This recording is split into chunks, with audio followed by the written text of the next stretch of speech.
နောက်တစ်ခုကတကယ်ချင်းတို့ကိုပြောပြချင်ပါတယ်နောက်တစ်ခုက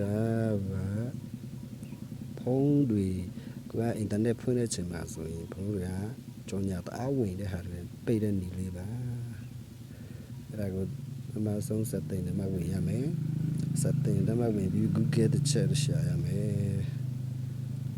Google ဒီမှာ Google တစ်ချက်နှိပ်လိုက်ပါ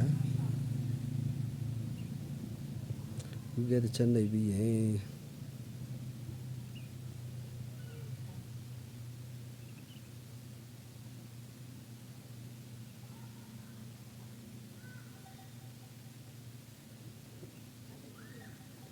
device ဆိုတဲ့နေရာကိုနှိပ်ပါ device ကိုတစ်ချက်နှိပ်မယ်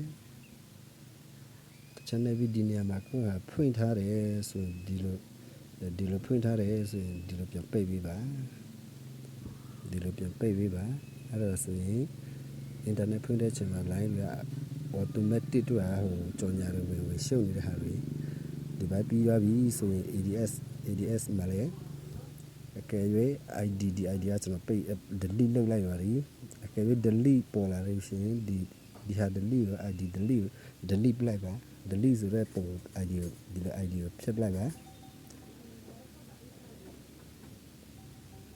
ADS ပြီးသွားပြီဆိုရင်